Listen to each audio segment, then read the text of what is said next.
we're gonna capture this tower to using my facade calculations today. I'm not so sure whether you guys can see this small dot that is there's my drone. Ha. Pretty slow, 7 kilo per hour. So it's gonna be a lot of data sets. Aside of the overlapping is 85, the side wrapping is 75. There you go. Not sure whether you guys saw that there's a like vertically elevated their altitude. It looks really cool. And looks like it's working. Good job, Jay. Good job.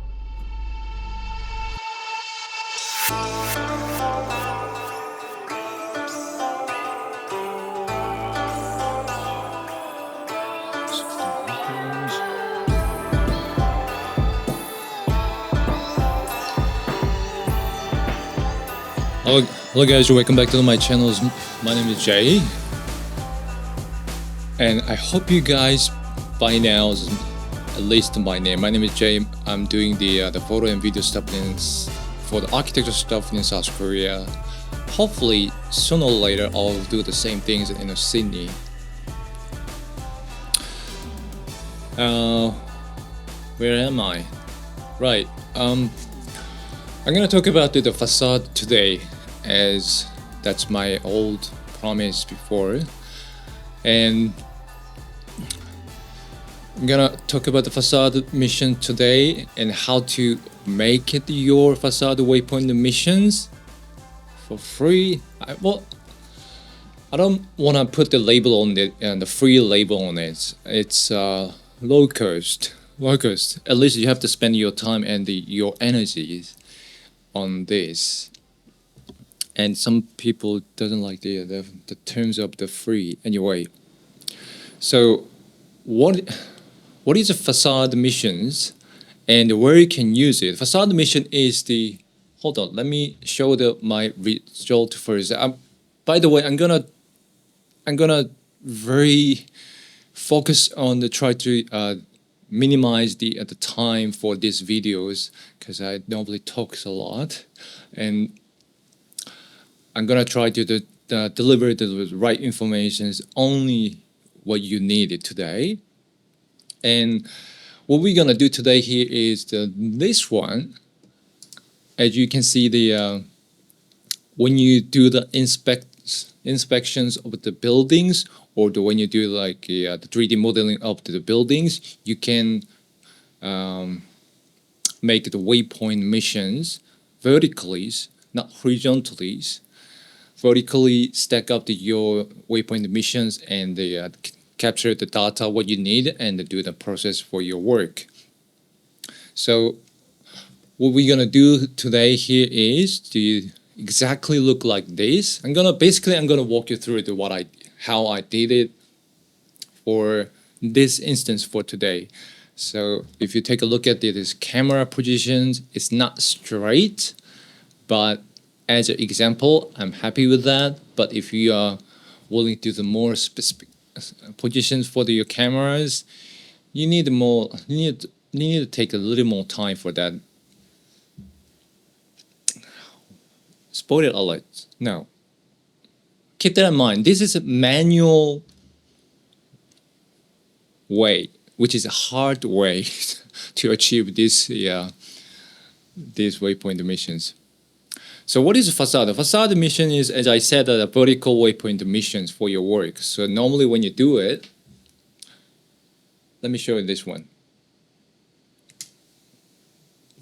So normally when you do the mappings, you normally do like making the waypoint mission like horizontally, right? But to do the facade waypoint mission, you need to stack up the cameras like horizontally. Then you can move around like a mowing waypoint missions like this. Hope that you get to what I'm talking about. So for this is not like precise professional way to do it. I like to mention it again and again. This is a sort of like you can taste it. What's the facade mission looks like as a trials. Then you can move to the next level of the programs, like a more professional program, which is the expensive way. So basically, what you can do with this is inspections and 3D modeling. So it depends on the purposes. You might wanna make waypoints a little bit different way, but I'm not gonna talk about this too deep in this video. And this video is purpose of in this video is how I did this one. Okay, let me walk through the process, and I'm gonna put this right on next to me because I'm not gonna forget about what I have to mention is in the videos. So let me show you the Google map here. For the security purposes, because South Korea is still in the middle of the war now, so they are really sensitive about the stuff like a map. So they don't do like a 3D. You can't really zoom in specifically zoom in a lot like other countries does. So, but you can see the pathway of the drone of my waypoint missions from the waypoint 01 and to the 02, and evaluate your drone a little bit higher, and go to the left. Basically, what you do is exactly the same things when you do the mapping, but just vertically. It's like go this way, evaluate, move to the left, evaluate, move to the right, evaluate, move to the right, evaluate, move to the so there are two factors. Anyway, let me bring that up. The missions, Litchi missions, virtual Litchi missions program here. There's two factors you need to know before you for doing this.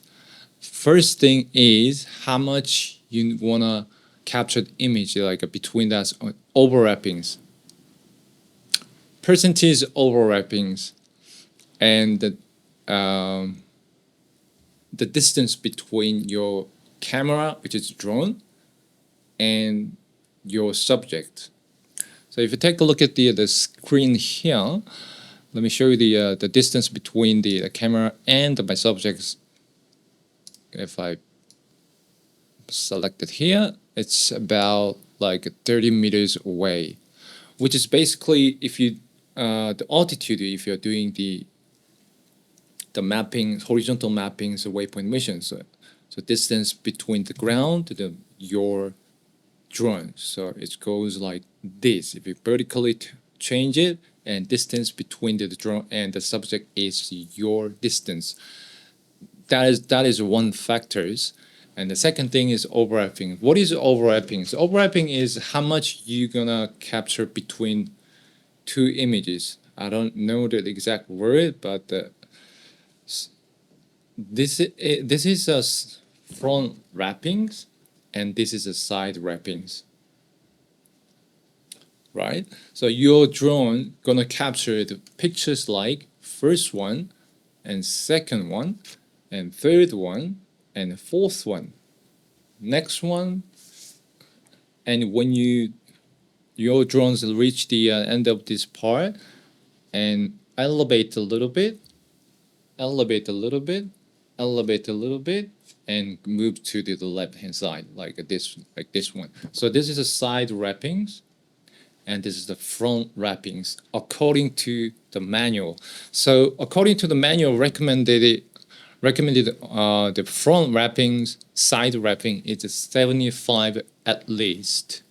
But I found at least you need to set up to like 80%. I set up 85%. 85%. So this is a 10% maybe, 20%, and this is a 50% and 85%, something like here. So 80%, 80%, and there's a lot of dots there. So that is the second factors. But what we can control here with these previous my videos, was it previous videos?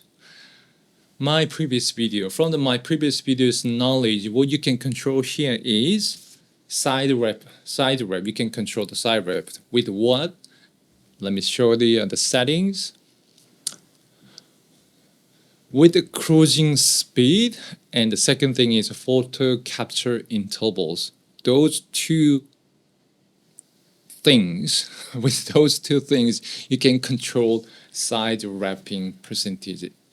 Not exactly right way, because we cannot set up the with the number. It's like you cannot put in the number like 85. You can do the exact 85. No, you can do slower and faster the cruising speed, and with the photo capture intervals number. I know that's the so imaginary way to do it, but that's the only way that I found the way. So side wrappings, to keep that in mind, the cruising speed 7 km/h for these missions is pretty fast because the distance between the drone and the subject is pretty close, like 35 meters. It's pretty close. So even 7 km/h is really fast. Fly really fast. So you might want to drop down like a 5 or 6 km/h. Even the 5 km/h is it feel like it's drone fly really fast.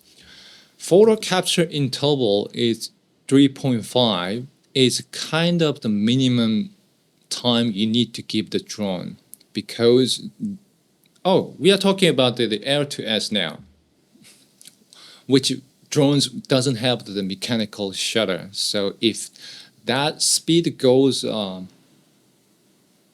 higher, which is faster, shutter speed like faster than the 3.5, it's not shutter speed, it's time intervals. Is lower than 3.5, there is a possibility you can see the blurry image from your data. So I found at least 3 seconds for photo capture intervals is the minimum. So I set up the 3.5. If you set up to like a 2.5, you probably see the blurriness. If you go up you can go up like a 4 or the 5, but it takes more time. Like what does that mean? It takes more batteries. You need to prepare the more battery, like a 10 batteries somethings, if you capture like a big area.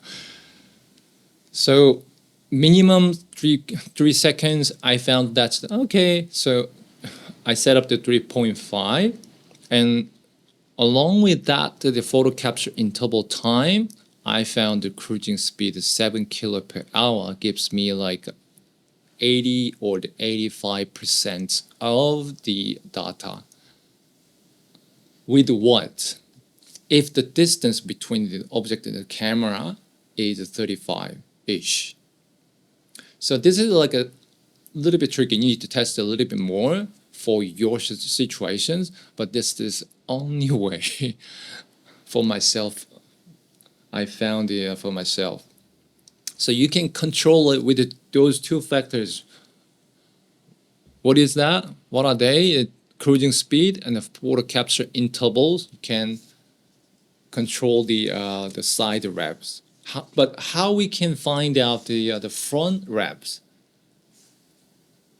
That's the things that I figure out with my calculation. You can find it on my website.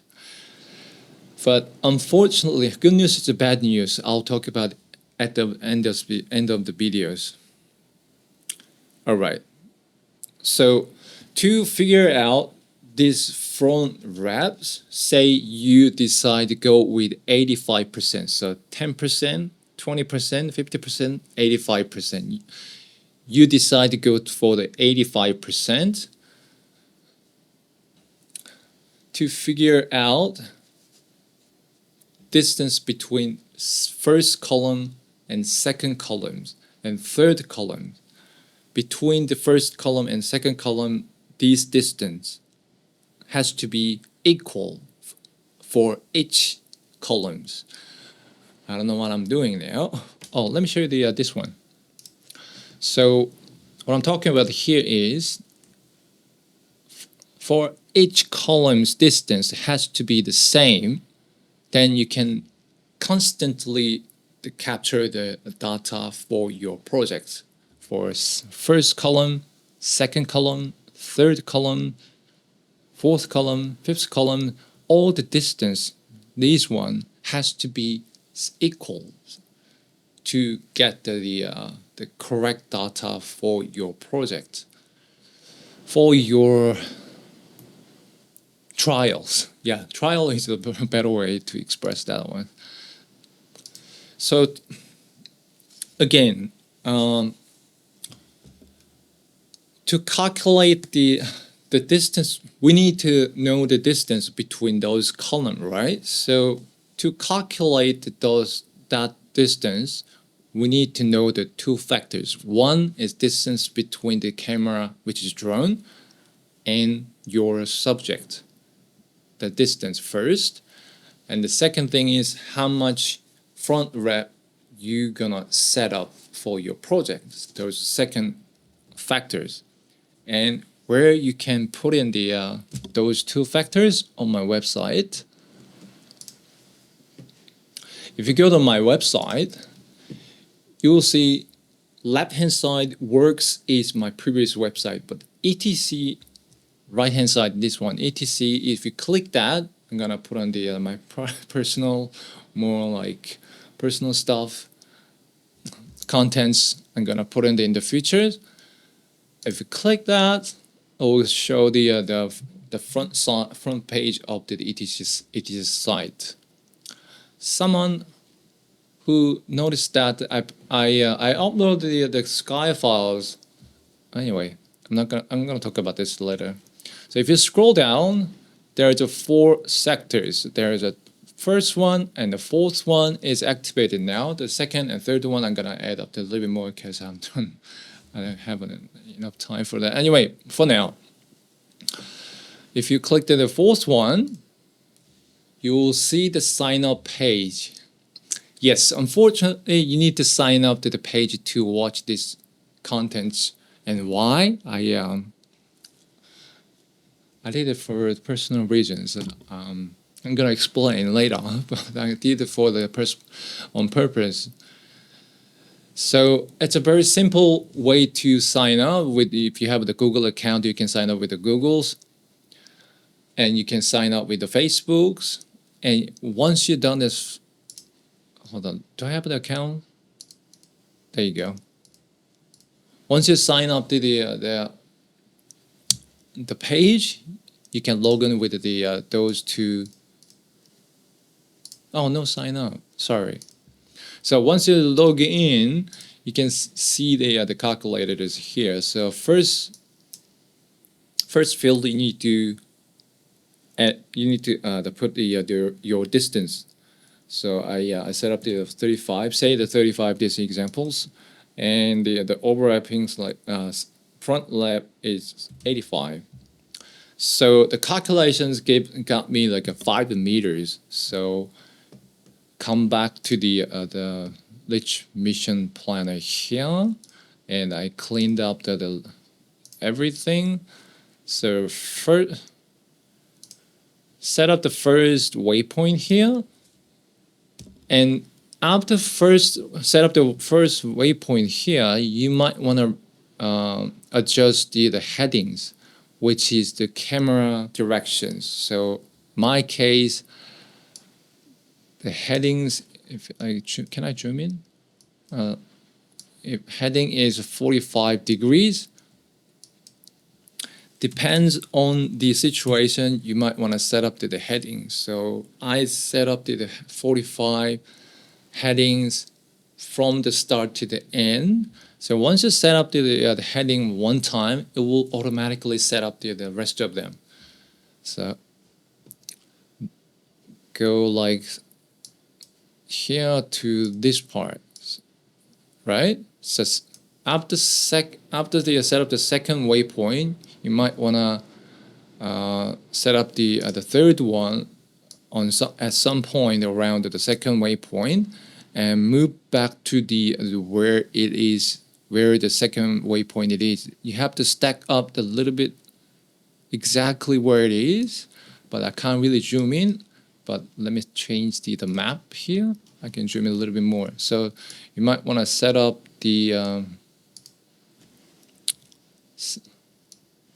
where's the third one? You might want to set up the third one exactly where the second one is here, and evaluate your altitude. How much? Like 5 meters. So previous one is a 30 meters, second one is a 30 meters, so third one has to be like 35 meters, right? Enter it and zoom out, and make a fourth one. Go left and go in. Let me zoom in first and move to exactly where the first one here is. There you go. And waypoint 4, 35, and you have to stack up the one more, add a one more waypoint, and stack up to exactly the same point here, and your altitude gonna be like 40, 35, 40, yes, gonna be 40 like this. So how many times you need to do that? You need to do until your drone altitude reach the height of the buildings. Say your height of the building is like this much, and your camera is like this much. If you set up the height of the buildings like this, and you will get enough data for your buildings, right? If you set up the lower than top of the buildings, the height of the buildings, your camera possibly, because of the focal length, possibly capture the data enough. But if you set up the higher than the buildings, your drone capture the more data.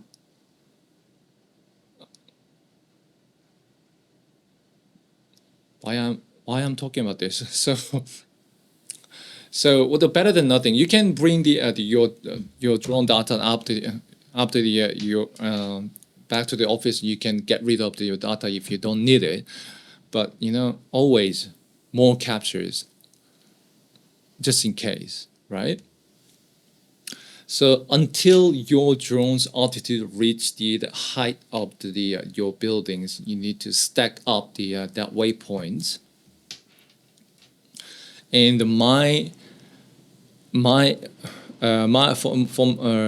my examples, the building height is 105. You can figure out the building's height from your client, or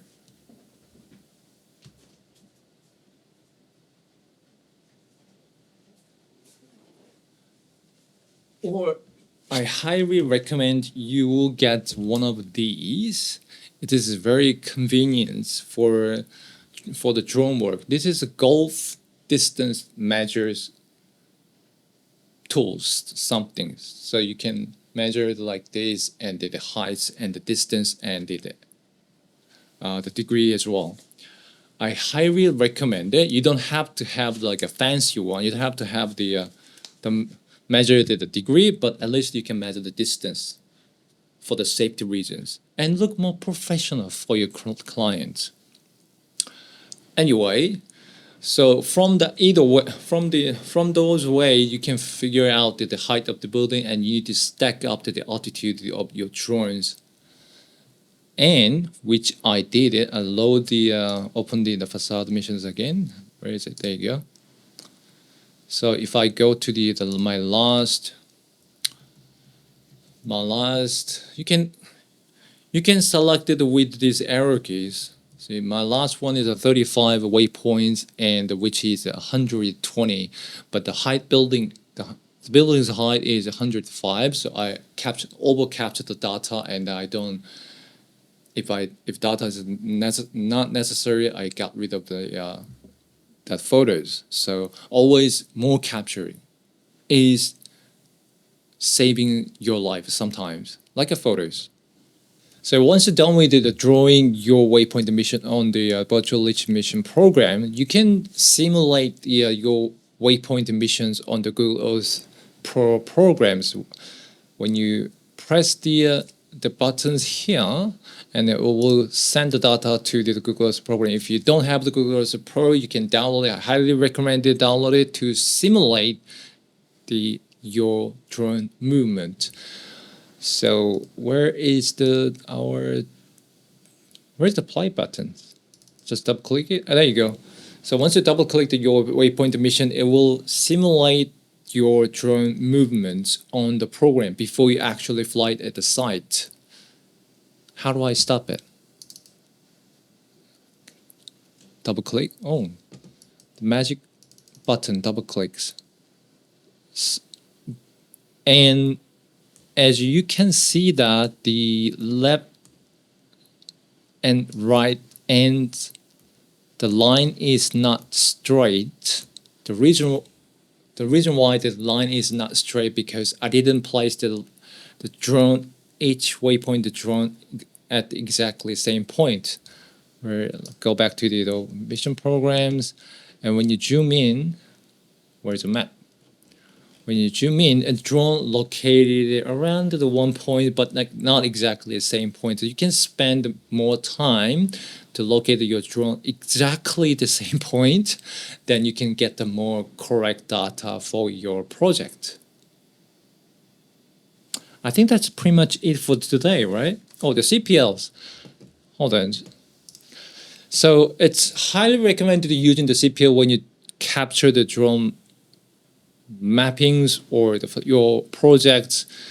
I'm not saying that using the CPLs always give you the best result. It depends on the situation, depends on your purposes. If you collecting the mapping data during the middle of the day, without the CPLs gives you more better data for your mapping because it gives you more contrast for your program to process it. Right?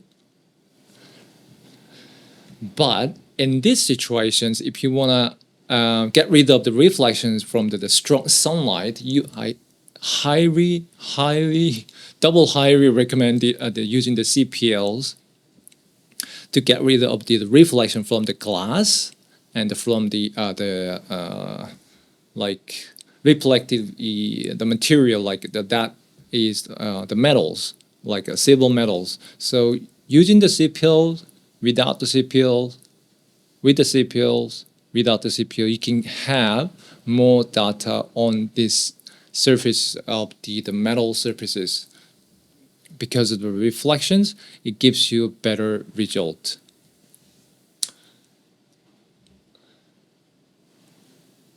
I don't need to say what I'm using, right? Oh, the good news is the bad news. I mentioned it before and at the beginning of the videos. The bad news first. The bad news. The good news first. The good news is I made a calculation. So this is originally for the calculate using for my drone mapping, ground drone mapping before I know the mission program, which I made the videos. If you guys are interested, take a look at this link.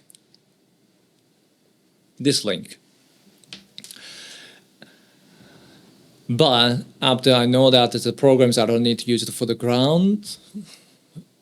But there's no program It's like no programs. I haven't found yet probably. So I made the calculations for the facade projects. And the bad news is that the drone I only have like Air to S now. The focal length of the Air to S is 8.4 something. I saw the documents I made before, and the Mini 2 focal length is 4.5 something. So if you are dividing into the two, maybe and you you calculate the result, and you can maybe use it if you have like a Mini 2, but that is not correct way, of course. And anyone, if you guys are interested in getting involved in this calculation, you can measure the with anyone who owned the Mini 2. You can measure the image size and give me the number, and I can add up to this calculation. But it's really hard. What I did was the like this. I've set up the 4 point for each point. There is something around here, each point, and I flowed of all the drones and measured that at each point, and evaluate a little bit more and measure it again. So it depends on at least I have to have the 2 image size to make the calculation. So why I'm saying this anyway. So I highly recommend using the CPL for your project. Let me check out whether I'm missing something. Let me check out my original script. My original script. If there is something I miss.